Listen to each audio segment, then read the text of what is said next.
الحمد لله وكفى وسلام على عباده الذين اصطفى أما بعد فأعوذ بالله من الشيطان الرجيم بسم الله الرحمن الرحيم إن الشيطان لكم عدو فاتخذوه عدوا صدق الله العظيم وصدق رسوله النبي الكريم ونحن على ذلك من الشاهدين والشاكرين والحمد لله رب العالمين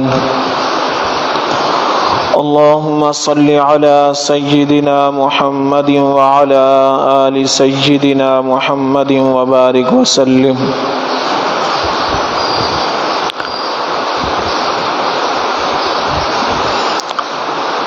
انسان کے اعمال کو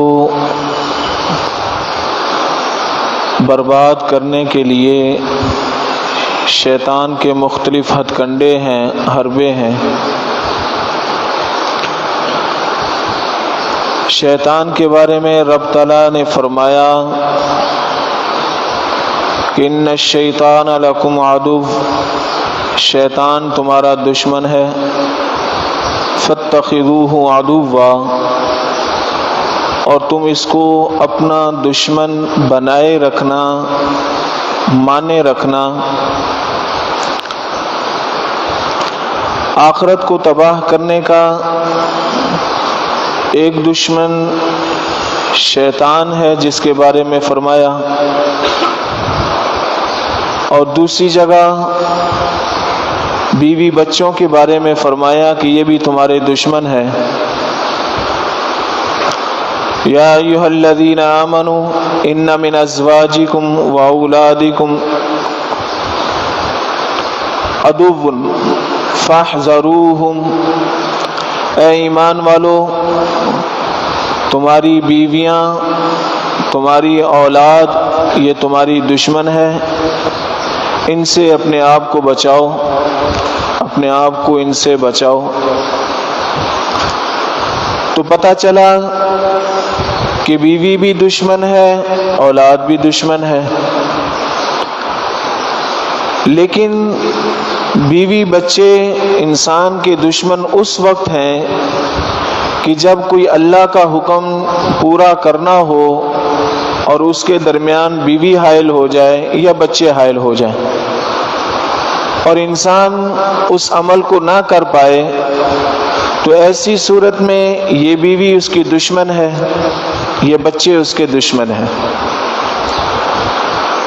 تو انسان کو سوچنا چاہیے کہ کہیں ایسا تو نہیں کہ بیوی بچوں کے کہنے پر میں اللہ کے کسی حکم کو توڑ رہا ہوں یا اس کو ادا نہیں کر رہا. اگر ایسی صورت ہے تو اس صورت میں یہ آپ کے دشمن ہیں. آپ نے اپنے دشمن کو پہچاننا ہے اور ان کی بات کو نہیں ماننا اور اللہ کے حکم کو پورا کرنا ہے. اور شیطان کے بارے میں بھی فرمایا کہ یہ تمہارا کھلم کھلا دشمن ہے، تم اس کو اپنا دشمن جانے رکھنا. شیطان ابتداءً کبھی بھی یہ نہیں کہے گا کہ تم یہ گناہ کا جو عمل ہے اس کو کر لو، یا یہ جو نیکی کا عمل ہے اس کو نہ کرو. اگر نیکی کا عمل ہے تو وہ دل میں یہ بات ڈال لے گا کہ تم کر لینا، اس میں تاخیر کروائے گا. نماز کا وقت ہے تو کون سا نماز کا وقت جا رہا ہے، پڑھ لینا. صدقہ کرنا ہے تو بعد میں کر لینا. کسی کے ساتھ بھلائی کرنی ہے تو پھر کر لینا، کسی دوسرے موقع پر کر لینا. تو ابتداءً وہ روکے گا نہیں کسی نیک عمل سے. اور یاد رکھیں کہ یہ شیطان ایسا دشمن ہے کہ جو تھوڑے پر بھی راضی ہو جاتا ہے.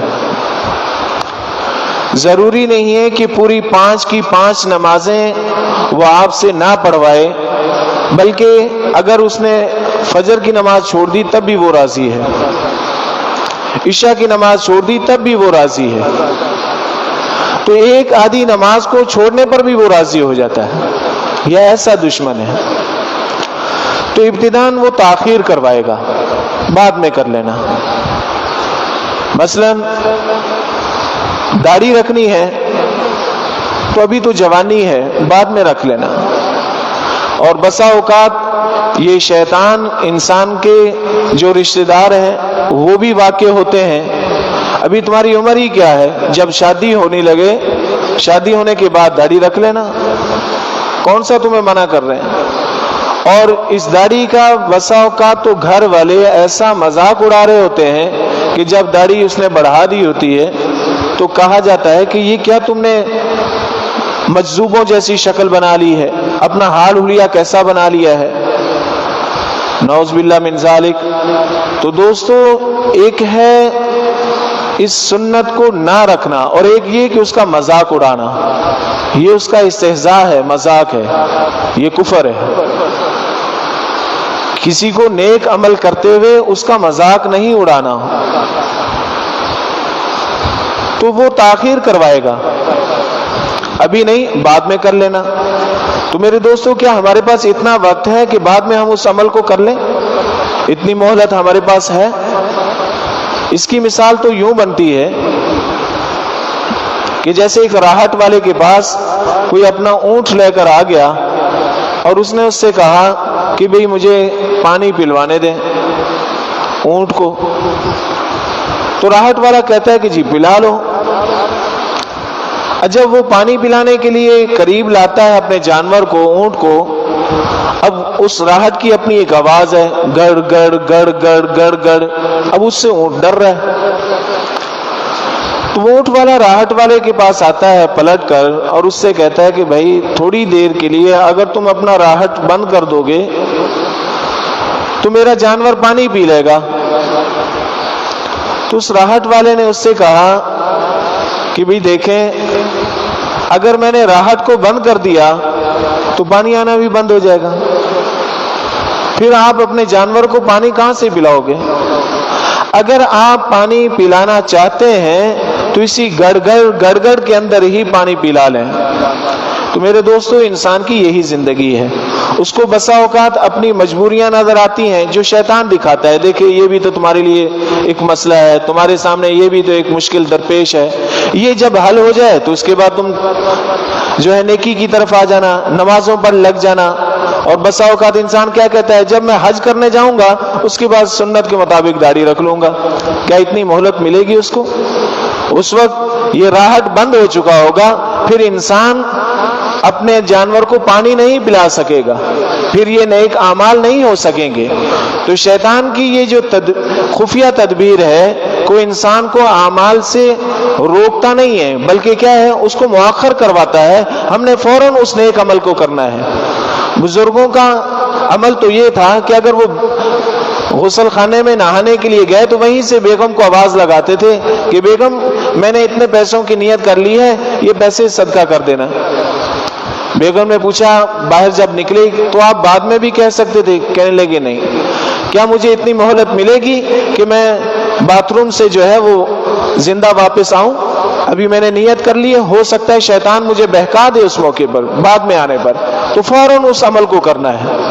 اور اگر انسان اس عمل کو کر لیتا ہے تو شیطان کا دوسرا حربہ یہ ہوتا ہے کہ وہ دل کے اندر وسوسے ڈالتا ہے۔ آپ دیکھیں، قرآن مجید کی تلاوت کرنے کے لیے اگر بیٹھیں تو سارے دنیا جہان کے کام اس وقت یاد آ جائیں گے، اس وقت ساری پریشانیاں، مشکلات انسان کے سامنے کھڑی ہوں گی۔ گھر میں خواتین اگر کوئی نیک عمل کرنے میں لگ جائیں، اس وقت شوہر کا بھی فون آ جائے گا، مختلف رشتہ داروں کے بھی فون آ جائیں گے، مزید دوسرے کام اس کے سامنے نکل آئیں گے۔ یہ کیا ہے؟ یہ شیطانی وساوس ہے، شیطان روک رہا ہے۔ تو ہم نے ان وسوسوں کا علاج سب سے تو بہتر یہ ہے کہ جو وظیفہ ہے اعوذ باللہ من الشیطان الرجیم، یہ بہترین وظیفہ ہے شیطانی وساوس کا۔ جب بھی شیطان وسوسے ڈالے اللہ کی پناہ میں آ جائیے، تو انشاءاللہ یہ وسوسوں سے بھی حفاظت ہوگی۔ جب شیطان کا یہ حربہ بھی ناکام ہو جاتا ہے، اب تیسرا اس کا حربہ کیا ہے کہ وہ انسان کے اعمال کو باطل کرنے میں لگ جاتا ہے، غارت کرنے میں لگ جاتا ہے، تباہ کرنے میں لگ جاتا ہے۔ اب انسان کے اعمال کیسے تباہ ہوتے ہیں؟ جو مختلف گناہوں کی جو شکلیں ہیں یہ انسان کے اعمال کو تباہ کر دیتی ہیں. مثلا حسد ہے. حسد کے بارے میں فرمایا الحسد یاکل الحسنات کما تاکل النار الحطب. حسد انسان کی نیکیوں کو ایسے کھا جاتا ہے کہ جیسے آگ لکڑی کو کھا جاتی ہے. اب یہ گناہ ہے, انسان کے اعمال ختم. ظاہر ہے کہ جس کے بارے میں حسد کیا جا رہا ہے آپ کی نیکیاں اس کے کھاتے میں جائیں گی. آپ نے کسی کی غیبت کی, بدلے میں کیا جا رہا ہے؟ نیکیاں جا رہی ہیں. کینہ بغض کسی کے بارے میں رکھا, بدلے میں کیا جا رہا ہے؟ آپ کی نیکیاں جا رہی ہیں. تو اعمال کیا ہو گئے؟ تباہ ہو گئے, برباد ہو گئے. نبی پاک صلی اللہ علیہ وسلم نے فرمایا کہ بتاؤ کہ مسکین کون شخص ہے؟ تو صحابہ اکرام رضوان اللہ تعالی علیہم اجمعین نے مختلف جوابات دیے. آپ علیہ الصلوۃ والسلام نے فرمایا کہ نہیں, مسکین وہ شخص ہے کہ جو نیکیوں کے انبار لائے گا لیکن اس نے دوسرے لوگوں کے ساتھ زیادتیاں کی ہوں گی, ظلم کیے ہوں گے, ان کی غیبت کی ہوگی, کینہ بغض ان کا دل میں رکھا ہوگا. اب ان کو کیا کیا جائے گا؟ اس کی نیکیاں ان کو اٹھا کر دے دی جائیں گی, یہاں تک کہ اس کی نیکیاں ختم ہو جائیں گی. اور پھر بھی دوسروں کے حق اس کے اوپر ہوں گے. اب کیا کیا جائے گا کہ دوسروں کے گناہ اس کے کھاتے میں ڈال دیا جائیں گے, اس کے نامہ اعمال میں. یہ مسکین شخص ہے. تو ایسی مسکینی سے رب تعالیٰ ہماری حفاظت فرمائے, ہم اپنے اعمال کو بچائیں. یہ آخرت کے لیے جو ہے ہمارا ثمرہ ہے, اور آخرت کے لیے ہی ہم یہ سب اعمال کر رہے ہیں. تو انشاءاللہ سب کوشش کریں گے نا بھائی, اعمال بھلے انسان کم کرے لیکن ان کو بچائے. ڈھیر ساری نیکیاں کر لیں لیکن گناہ اس سے زیادہ کر لیے, ساری نیکیاں چلی گئیں, تو یہ ساری تباہی ہے, یہ بربادی ہے. ایسی بربادی سے رب تعالیٰ ہماری حفاظت فرمائے. وآخر دعوانا ان الحمدللہ رب العالمین.